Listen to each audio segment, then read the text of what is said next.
The judge's mistake. The courtroom was silent, the air thick with the weight of expectation. Judge William Hargrove adjusted his wire-rimmed glasses and looked down at the defendant before him. The fluorescent lights flickered slightly, casting a faint glow over the polished wood of his bench. "Miss Daniels," he said, his voice a practiced blend of authority and boredom, "you stand accused of tampering with evidence in an ongoing federal investigation. The evidence against you is overwhelming." A hush fell over the crowd. In the gallery, journalists scratched furiously at their notepads. Cameras flashed, and a group of public defenders exchanged uneasy glances. Near the back, a few law students whispered among themselves, aware that they were witnessing something that might one day be studied in criminal justice courses. The defendant, a tall black woman with sharp eyes and an unwavering stance, stood in the center of it all. She was poised, her hands clasped before her expression unreadable. Her name was Naomi Daniels, and she made no effort to plead or beg. Her lawyer, a nervous-looking man named Mark Whittaker, cleared his throat. "Your Honor," he said, voice slightly shaking, "I respectfully request a continuance. My client has not been given sufficient time to prepare a defense." "Denied," Hargrove interrupted, barely looking up from the papers before him. "The prosecution's case is airtight, and we will proceed immediately." A murmur rippled through the courtroom. Even seasoned prosecutors glanced at each other. The speed of the proceedings was unusual, even for Judge Hargrove, who was known for his harsh sentencing. But Naomi Daniels remained still. A faint smile, barely perceptible, touched her lips. The judge continued, "Miss Daniels, do you have anything to say before I pronounce sentencing?" Naomi lifted her chin, meeting his gaze directly. "Only that justice finds its way to everyone, Your Honor, even those who believe themselves above it." Judge Hargrove narrowed his eyes. "This court finds you guilty," he said, banging his gavel with unnecessary force. "I hereby sentence you to 18 months in federal prison." The sound echoed through the room like a gunshot. At the back of the courtroom, a young man in a crisp suit shifted uncomfortably in his seat. His hands were clenched into fists, his jaw tight with emotion. Carter Hargrove, the judge's son, watched as Naomi Daniels was led away in handcuffs. His father had just made a mistake that would change everything. Later that night, the shadow of doubt. Judge Hargrove sat in his private study, the dim glow of a single desk lamp illuminating the room. A glass of whiskey sat half empty on the mahogany desk beside a stack of legal documents. Outside, the city skyline twinkled against the black night, oblivious to the storm brewing within the judge's mind. A knock sounded at the door. "Enter," he called. Carter stepped inside, his face unreadable. "You were awfully harsh in court today," Carter said. Judge Hargrove sighed. "The law is not about emotion, Carter. It's about order." "That's not what you used to say." Hargrove looked up, the lines in his face deepening. "What exactly are you implying?" Carter hesitated before pulling out his phone and sliding it across the desk. "Someone leaked this to me today. I think you should watch it." With a frown, Hargrove pressed play. The screen flickered, and a grainy video played. It showed a darkened parking garage. Two men stood near a black car. One of them, Judge Hargrove recognized him instantly, was District Attorney James Proctor, one of his closest allies in the justice system. The other man, a figure in a sleek suit, handed Proctor an envelope. "This is the last one." Proctor's voice came through, low and urgent. "That Daniels woman, we need to bury her case. She's been sniffing around things she shouldn't. The judge is on board, so it'll go through fast." The video ended. Judge Hargrove's fingers tightened around the phone. "Where did you get this?"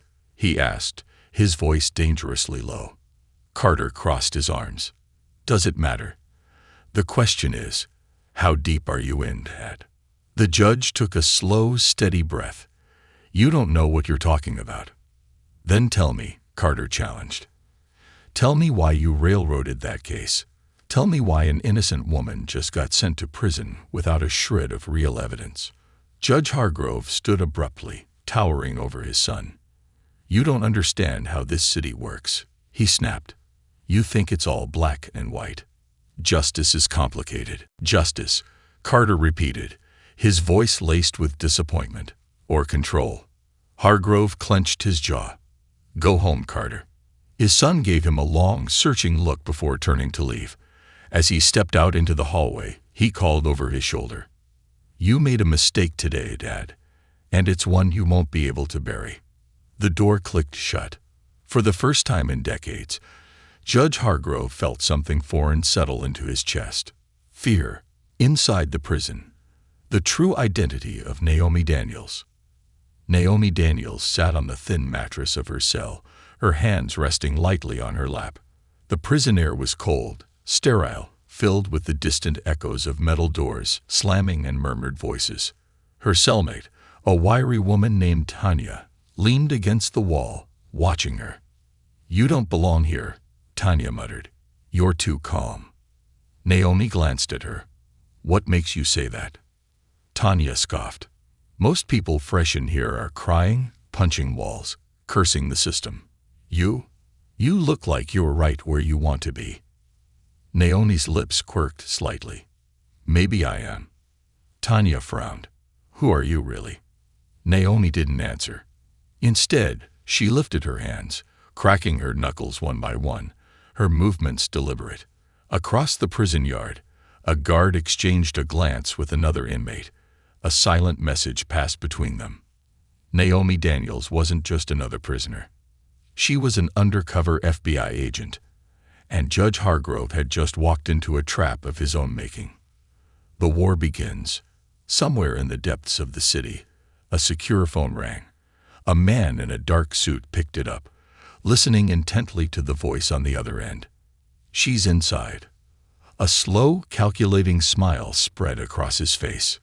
"Good," he said, setting the phone down. "It's time to bring the whole thing down." The trap tightens. The cold concrete of the prison walls did little to faze Naomi Daniels. She had been in worse places. She had stared down men far more dangerous than the ones prowling these halls. Yet as she lay on the stiff mattress of her bunk, staring at the flickering ceiling light, she knew one thing for certain. Judge William Hargrove had made a fatal mistake. Her mission had been long and calculated. Months of preparation, careful movements, and staying beneath the radar. She had worn many masks before, but this one was different. This wasn't just about corruption or bribes. This was about a system that had turned into a machine, feeding on the lives of the innocent. And she was here to dismantle it from the inside. The judge's fear begins to bloom. Judge William Hargrove rarely felt nervous. He had built a career on being an unshakable force in the courtroom. But that night, as he sat alone in his study, watching the flickering flames of his fireplace, the weight in his chest was different. His hands tightened around the glass of whiskey in his grasp. His mind kept replaying the conversation with his son, Carter. The leaked video. The certainty in Carter's voice when he called out his corruption. Judge Hargrove had spent decades controlling people, cases, and verdicts. He had buried evidence, silenced dissenters, and lined the pockets of the powerful. Yet tonight, it was he who felt controlled. A single white envelope lay on his desk. It had arrived in his office that morning. No return address. No fingerprints. Inside was a simple message typed in black ink. "The scales of justice are tilting. You won't be the one holding them much longer." Hargrove had brushed it off as an empty threat at first. Now, as the shadows in his study seemed to stretch and breathe, he wasn't so sure. His phone vibrated. Private caller. He hesitated before answering. A distorted voice greeted him. "You sentenced an innocent woman today." Hargrove's pulse spiked. He swallowed hard, forcing control into his voice. "Who is this?" "You made a mistake, Judge. You let fear rush you into a decision, but you don't even know who you sentenced." A pause. Then the voice chuckled. Low, measured, amused. "You think you put away a helpless woman. You think you crushed another case under your gavel. But tell me, Judge, what happens when the person you buried was digging your grave all along? The line went dead. Judge Hargrove's breath hitched. He stared at the phone in his trembling hand. What have I done? Inside the prison, a hidden player moves into position. Naomi Daniels knew that time was her most valuable asset. She sat on the edge of her cot, her eyes closed, mentally piecing together the next step of her operation. The months she had spent infiltrating the underground networks of corrupt prosecutors and law enforcement officers had led her to this point. Judge Hargrove wasn't the mastermind. He was just another cog in the machine, a very important one, but not the only one. She needed to get a message out, but she needed to do it without alerting the wrong people. Across from her, Tanya studied her with a keen eye. "You're not like the others," she muttered. "You walk different, talk different, like you ain't scared."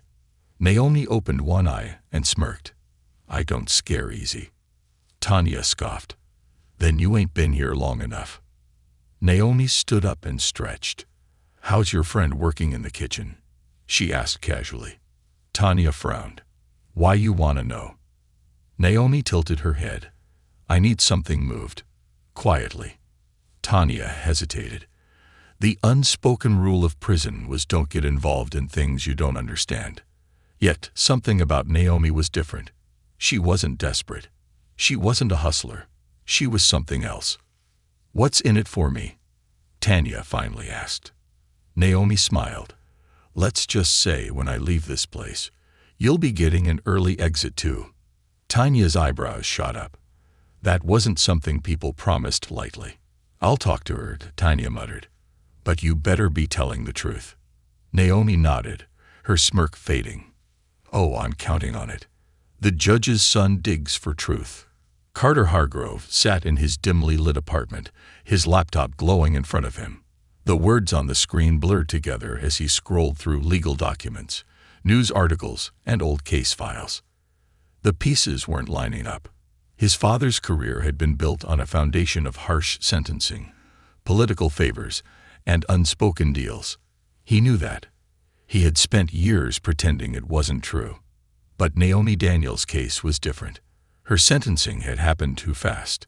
No real defense. No review of evidence. Just a quick, decisive ruling. Like someone had ordered it. Carter ran a hand through his hair.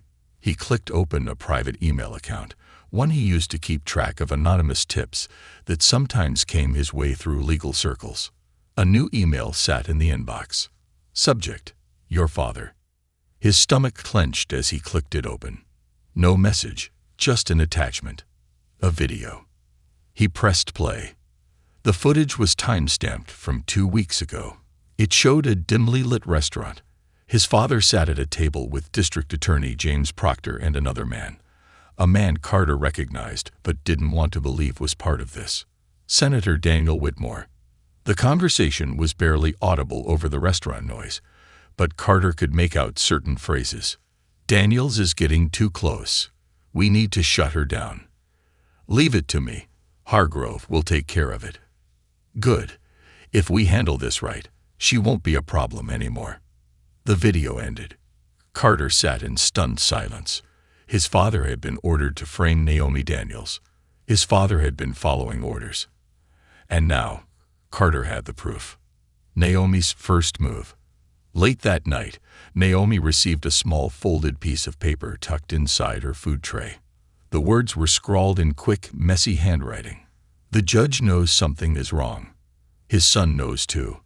The question is, how much will it take for them to turn?" She smirked. The cracks were forming.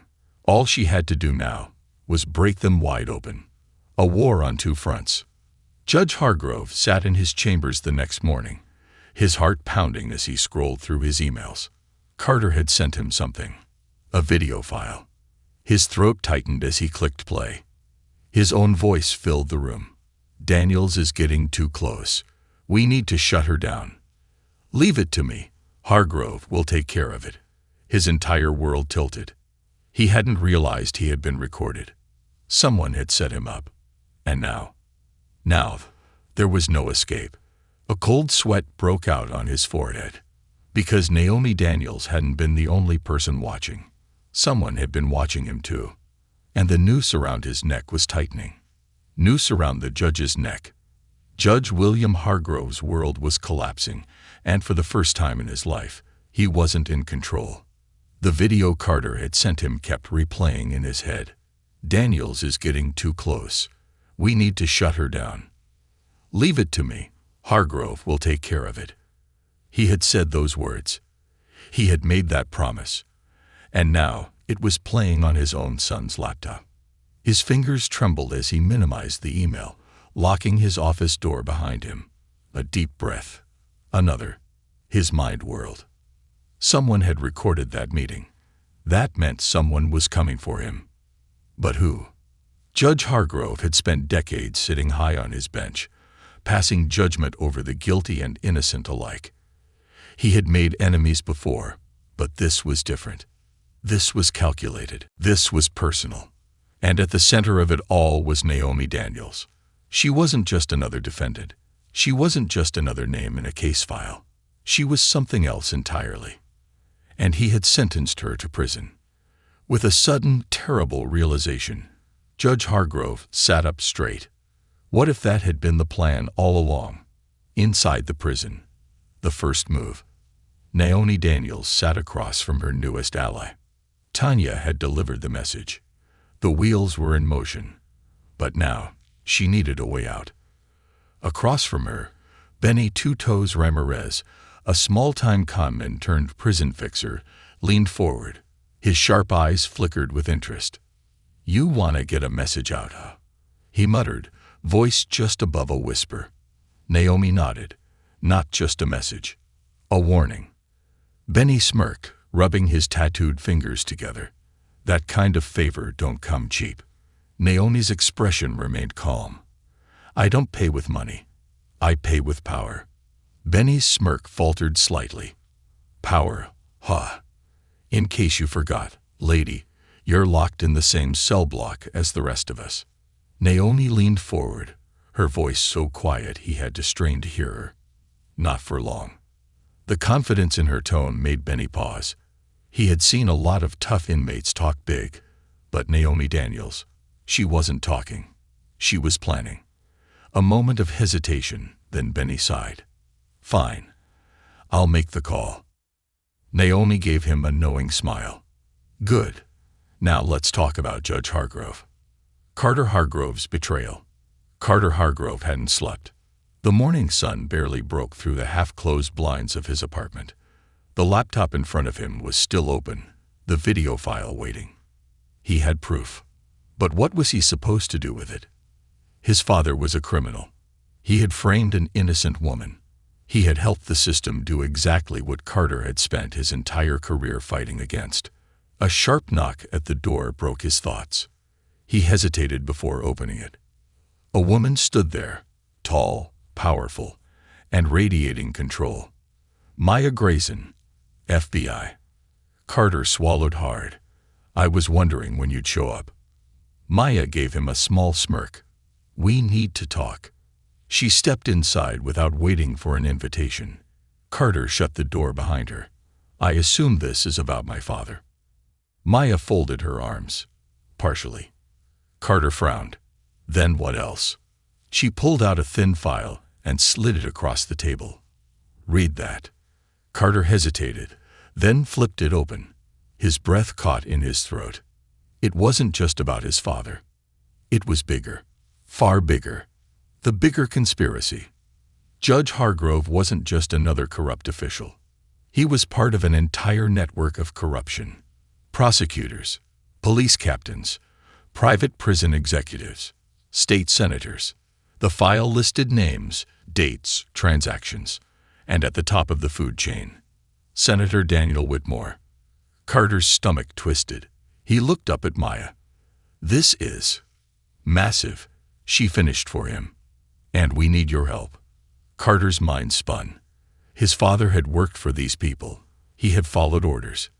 He had sentenced people, innocent people, because it kept the system running. He thought about Naomi Daniels, A woman his father had sentenced without a second thought. Carter closed the file. His jaw tightened. What do you need me to do? The judge's desperation. Judge Hargrove had never felt helpless before. Sitting in his leather chair, staring at the video file on his screen, he felt something new. Panic. A quiet knock at his office door startled him. His secretary's voice was soft. "Sir, there's a visitor here to see you." "I'm not taking visitors," he snapped. The secretary hesitated. "Sir, I think you should take this one." A figure stepped inside. A man in a tailored gray suit, silver cufflinks glinting under the dim office light. Judge Hargrove's stomach dropped. Senator Daniel Whitmore. The senator closed the door behind him and smiled. A predator's smile. "You look stressed, Bill." Judge Hargrove swallowed, forcing his nerves under control. "Senator, this isn't a good time." "On the contrary," Whitmore said, settling into the chair across from him. "This is exactly the time we need to talk." Hargrove's fingers curled into fists. "Did you know someone recorded us?" Whitmore smirked. "Of course." Judge Hargrove's blood ran cold. "And you don't care?" The senator shrugged. "What's one video when the people who control the courts, the cops, and the state legislature are on our side?" The arrogance sent a fresh wave of nausea through the judge. Whitmore leaned forward. "Listen, Bill, you did what we needed you to do. Now things are shifting. You have two options." Hargrove's breath hitched. "And what are those?" Whitmore's smile widened. "1. Retire quietly. Disappear. We'll make sure you're taken care of." Hargrove felt the weight of the second option before the words were even spoken. "And if I don't?" he asked slowly. Whitmore's smile vanished. "Then you disappear in a different way." The air between them went ice cold. Judge Hargrove stared at the senator, his chest tightening. He was being erased. And the worst part, he had spent his whole career doing this exact thing to others. Naomi's next move. Inside the prison, Naomi Daniels sat in the dim light of her cell, a slow smile forming. Tanya passed her another note, carefully folded. She unfolded it and read the words inside. "Your trap is closing. The judge is about to turn. The senator is getting desperate. Time to make your move." Naomi's smile widened. It was time to end this game. The collapse of power. Judge William Hargrove had spent his life pulling the strings of the justice system. Now he was the one hanging from them. The weight of Senator Whitmore's words still pressed on his chest like a vice. Retire quietly or disappear. For the first time in his life, the judge felt small. He was a man who had sentenced thousands without a second thought. Now someone else was delivering a sentence to him. The senator had left his office an hour ago, but the chill of his presence remained. His choices were clear: fall in line or fall into an unmarked grave. But there was one thing Whitmore didn't know. William Hargrove wasn't done fighting yet, and he knew exactly where to start. Inside the prison, Naomi's plan takes shape. Naomi Daniels was no longer waiting. She sat at the metal table in the prison library, flipping through legal case files that she wasn't supposed to have. The correctional officer on duty, Officer Jenkins, pretended not to see her. That was the advantage of having friends in unexpected places. Tanya slid into the seat across from her. "You're making a lot of noise," she muttered. "People are noticing." Naomi smirked. "Good." Tanya frowned. "Good? Woman, that's how people disappear in here." Naomi didn't respond immediately. She turned a page, scanning the details of an old court case involving Judge Hargrove. Then finally, she said, "I'm counting on it." Tanya's mouth tightened. "You're playing a dangerous game." Naomi leaned in. "No, Tanya. I'm ending one. Carter Hargrove makes his choice." Carter Hargrove sat in the sleek, glass-walled FBI office, his knee bouncing anxiously. Maya Grayson placed a steaming cup of coffee in front of him before settling into the chair across from him. "So," she asked, studying him, Carter let out a slow breath. I'm in. Maya smirked. Good choice. Carter ran a hand through his hair. What happens now? Maya opened a file and slid it across the table. These are the names of people who worked with your father, she explained. Corrupt cops, prosecutors, even some federal judges. Carter scanned the pages. His stomach twisted. His father wasn't just part of a local corruption ring. This went national. He swallowed hard. How do we take them down? Maya leaned forward. We start by flipping your father. Carter hesitated. He won't turn. Maya raised an eyebrow. You sure about that? Carter wasn't. Not anymore. The judge breaks. Judge Hargrove sat in his dimly lit office, the walls closing in on him. He had spent decades untouchable. Now, the FBI had a case file with his name all over it. The senator wanted him gone. And worst of all, his own son had betrayed him. A sharp knock on his door startled him. His secretary's voice came through. Sir, there's someone here to see you. I'm not taking visitors, he snapped. It's your son. Judge Hargrove's pulse spiked. A long pause. Then, send him in. The door opened, and Carter stepped inside, his expression unreadable. For a long moment, neither spoke. Then, Carter set a folder on the judge's desk. I know everything, he said quietly. Judge Hargrove's fingers twitched, but he didn't reach for the file. That's so. Carter nodded. I know you framed Naomi Daniels. I know about the backdoor deals. I know you were following orders. Hargrove's jaw tightened. I was protecting. No. Carter's voice was sharp. Final. You were protecting yourself. Silence. Judge Hargrove's gaze dropped to the folder. Then, finally, he let out a slow breath. You wouldn't be here if you didn't want something, he muttered. Carter leaned forward. Testify. Judge Hargrove scoffed. Against Whitmore. The others? That's suicide. Carter's eyes darkened. You don't have another choice. Hargrove opened the folder. The Fall of the Powerful. Judge William Hargrove had always believed he was untouchable. For 30 years, he had sat on the bench, shaping the fates of thousands. He had ruled with an iron fist. He had destroyed lives with a flick of his gavel. But now his own life hung in the balance. The folder Carter had placed on his desk lay open before him. Inside were the names of men he once called allies. Judges, prosecutors, senators, a corrupt empire that had stretched its fingers into every part of the justice system. And now, the FBI had enough evidence to burn it to the ground. Hargrove's hands trembled as he turned a page. A list of bribes he had taken. Recorded conversations. Secret offshore accounts. They had everything. Carter sat across from him, arms folded, his expression unreadable. You need to testify, he said quietly. Judge Hargrove exhaled slowly, his jaw tightening. You don't understand how deep this goes, Carter. These people don't just throw you in jail. His voice dropped to a whisper. They make you disappear. Carter's gaze didn't waver. You already disappeared, Dad. The moment you chose them over the law. A heavy silence filled the office. For the first time in his life, Judge Hargrove had no control. And he hated it. Inside the prison, Naomi's final play. Naomi Daniels sat at the edge of her cot, flipping through an old dog-eared book.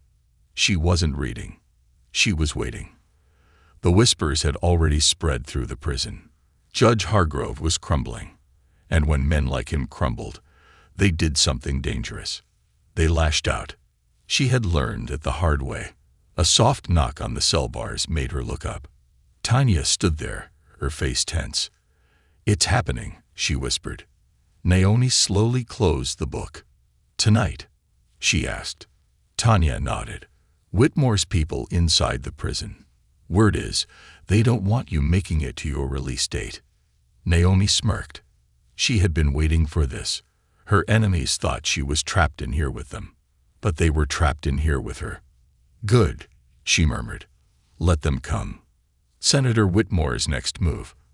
Far from the prison walls, Senator Daniel Whitmore sat in his private estate, swirling a glass of expensive bourbon.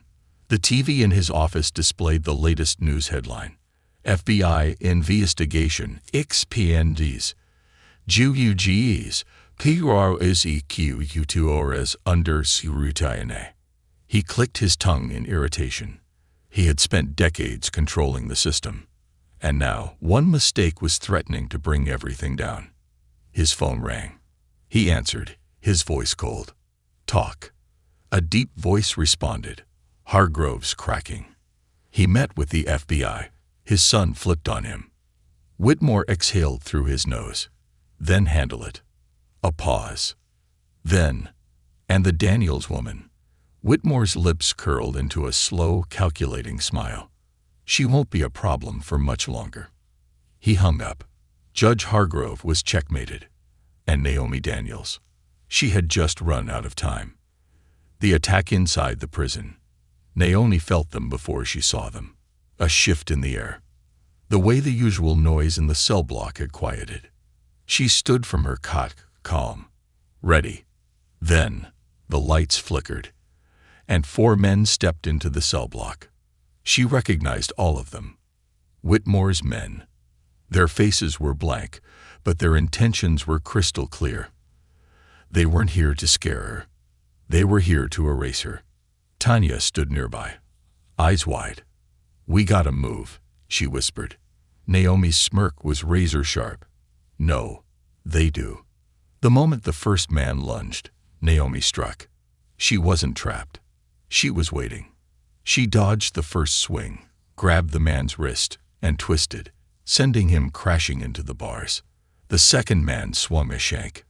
Naomi sidestepped, slammed her elbow into his throat, and dropped him. The third hesitated. Big mistake. Naomi was on him before he could blink. A sharp knee to the stomach, a swift elbow to the jaw. The man crumpled. By the time the last one realized he was alone, Tanya had already grabbed a chair. Crack. The fourth man collapsed. The entire block was silent. Then, a slow clap echoed from the far end of the hall. Naomi turned, her breath steady. A prison guard, Officer Jenkins, smirked at her. "Not bad, Daniels," he murmured. "Not bad at all." She exhaled, rolling her shoulders. "I told you," she muttered. "I'm not done yet." The judge makes a choice. Back in his office, Judge Hargrove stared at the immunity agreement in front of him. The FBI was offering him a way out. If he testified, they'd protect him. He would bring down Whitmore's empire. He would expose the corruption. But at what cost? His name, his career, everything he had built. He clenched his jaw, and then he signed the paper. Carter exhaled. "You did the right thing, Dad." Hargrove didn't look at him. "It doesn't feel like it." Maya Grayson grabbed the file. "We move tonight, before Whitmore realizes what's happening." Carter stood, and Naomi Daniels. Maya's eyes darkened. "We need to get her out. Now." The escape plan. Inside the prison, Naomi knew something had changed. The attack had been sloppy, a desperate move, which meant Whitmore was panicking. Which meant it was time to leave. Tanya handed her a folded note. She opened it. One line. "Get to the kitchen. 2:00 a.m. Be ready." Her lips curled into a smirk. Finally, Senator Whitmore's final move. At midnight, Whitmore received a single phone call. Judge Hargrove signed the deal. The voice on the other end said.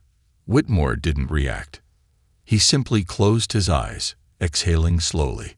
Then he opened a desk drawer. Inside was a single black envelope. He placed it on the table.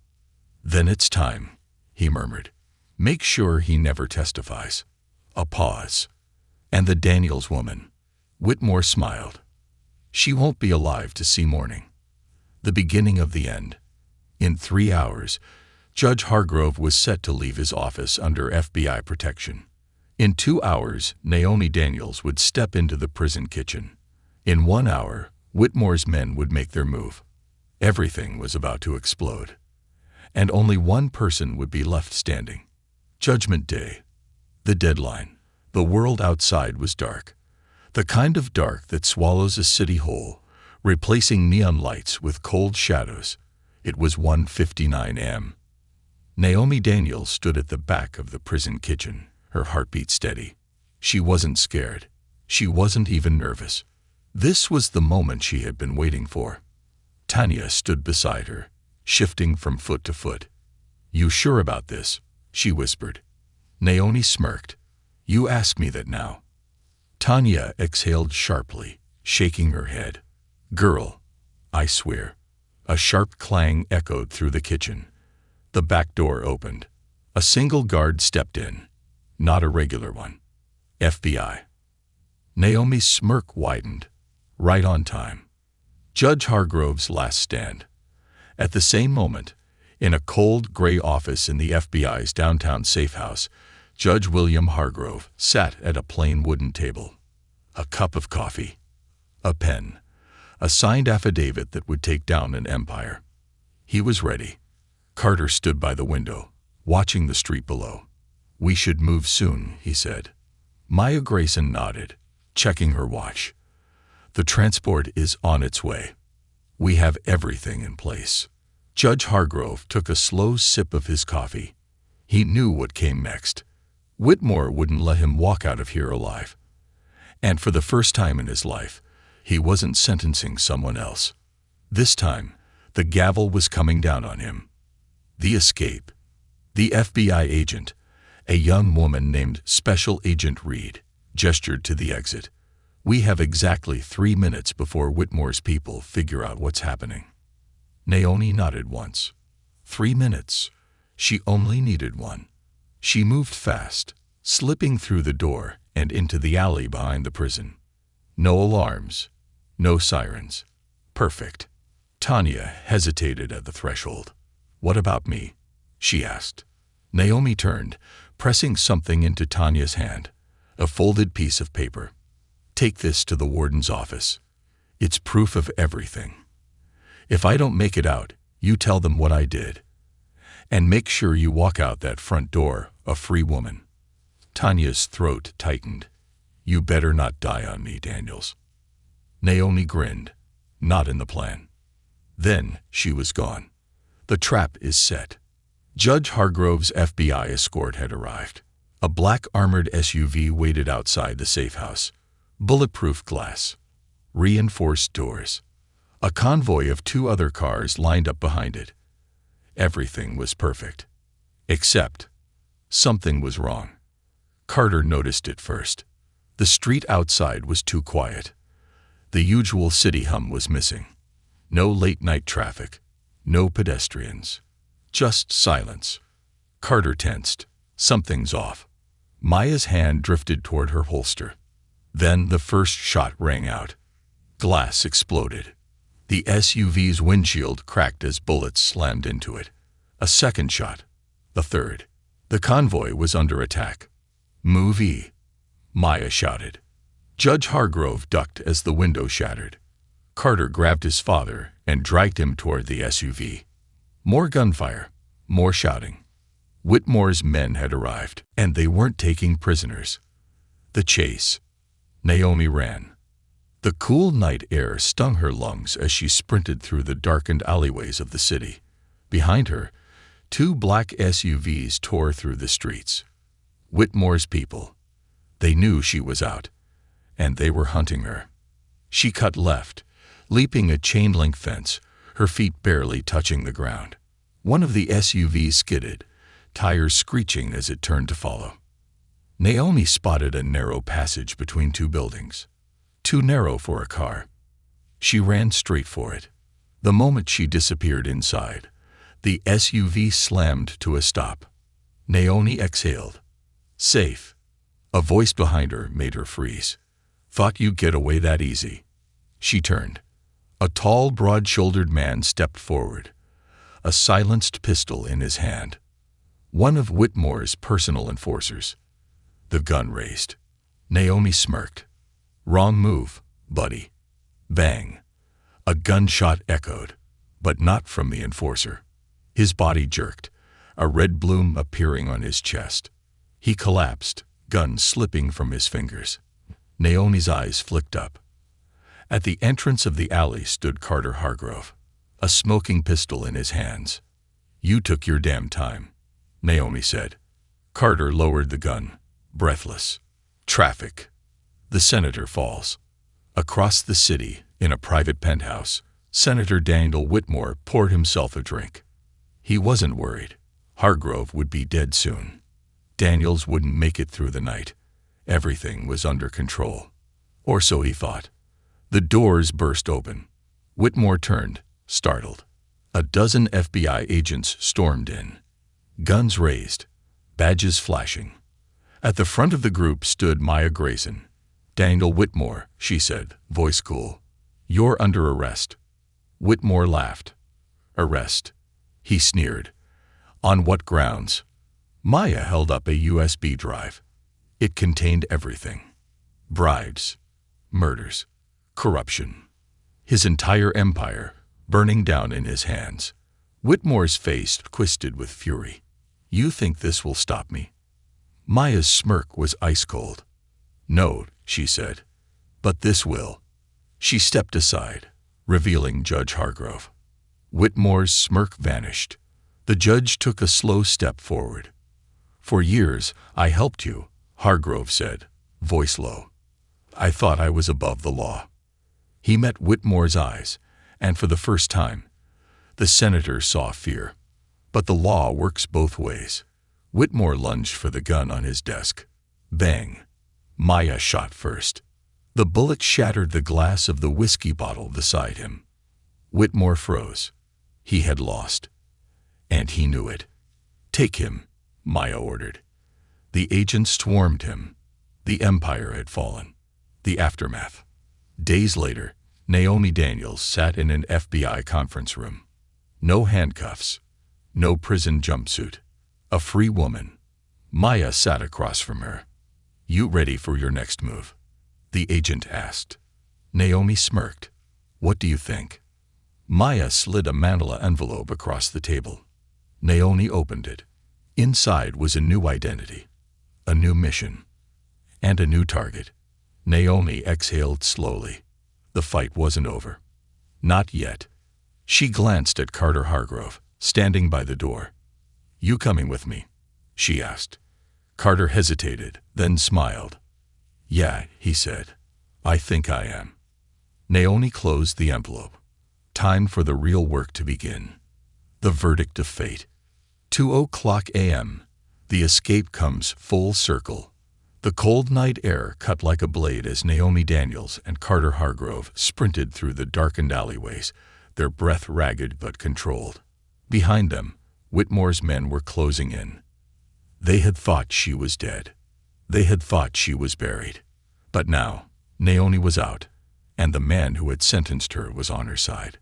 Carter skidded to a stop behind an abandoned warehouse. "The car's around the block," he muttered. "Maya's team is waiting." Naomi nodded, catching her breath. "We need to move." A gunshot rang out. A bullet shattered a street lamp, sending sparks flying. Naomi whirled as two black SUVs slid onto the street, blocking their exit. The doors swung open. 6 men stepped out, armed, trained, ready to kill. Naomi didn't hesitate. She grabbed Carter, yanking him into cover behind a rusted dumpster as bullets rained down. "This was not part of the plan," Carter hissed. Naomi smirked. "Plans are just suggestions." She peeked out. One of the gunmen was reloading. Perfect. Naomi darted out, closing the distance in seconds. A sharp strike to the throat. A knee to the ribs. A stolen gun in her hands. She turned and fired. One down. Carter scrambled for a weapon, grabbing a fallen pistol. "We are going to talk about this later." Naomi chuckled. "If we survive." A sudden roar of engines filled the air. A third SUV tore around the corner, its headlights blinding. Carter tensed. More of them. Naomi grinned. "No, that's Maya." The blacked-out SUV screeched to a halt, And before the tires even stopped, the doors burst open. FBI agents swarmed the street. Gunfire exploded in all directions. Whitmore's men were good, but Maya's team was better. Within seconds, it was over. The street was silent. Maya stepped out, gun lowered, her gaze locking on Naomi. Next time, maybe wait for us before starting the fight. Naomi smirked. Where's the fun in that? Maya sighed, shaking her head. Let's get out of here. As Naomi climbed into the SUV, she glanced back at the bodies. This was what power looked like when it crumbled, and it was only the beginning. Judge Hargrove faces his sentence. 8:00 a.m., Federal Courthouse. Judge William Hargrove sat in the defendant's chair. For the first time in his life, he was on the other side of the courtroom. The room was packed. Reporters, former colleagues, activists, and in the front row, Carter. The gavel slammed. Court is now in session. Judge Rebecca Holloway adjusted her glasses, her gaze sharp. Mr. Hargrove, she said, voice cold, you stand accused of corruption, conspiracy, and obstruction of justice. How do you plead? The old version of him would have fought, would have denied, would have used the system the way he always had. But that man was gone. Hargrove took a breath. Guilty. A murmur spread through the courtroom. Carter exhaled, tension leaving his shoulders. Maya and Naomi, seated near the back, exchanged a look. The sentence was harsh. 15 years. No early parole. But for the first time, it was fair. As Hargrove was led away, he turned to Carter. I was wrong, he said quietly, about everything. Carter swallowed hard. I know. And then he was gone. The empire collapses. 2 weeks later, Washington, D.C. Daniel Whitmore's trial had begun. The FBI had gathered everything. Bribery, murders, secret deals that stretched across multiple states. The senator sat in court, his jaw clenched, his perfect mask cracking. And then, the star witness walked in. Naomi Daniels. She took the stand, and for the next 3 hours, she destroyed everything Whitmore had built. His power, his influence, his entire empire. By the end of the trial, Whitmore's own people had flipped. The verdict was swift. Life in prison. As Whitmore was dragged from the courtroom, he turned to Naomi. I should have killed you when I had the chance, he hissed. Naomi smiled. You never had a chance. Case closed. The final chapter. 1 month later, a new beginning. Naomi Daniels stood on the steps of the courthouse, staring at the city skyline. She was free. Truly, finally, free. Carter walked up beside her, hands in his pockets. You could take a break, you know, he said. Enjoy life. Naomi smirked. Tempting. Maya joined them, holding out a manila folder. Or, she said, you could help us bring down the rest of them. Naomi took the folder. Inside was a new name, a new case, a bigger target. She closed it, looked at Carter, smiled. Let's go to work.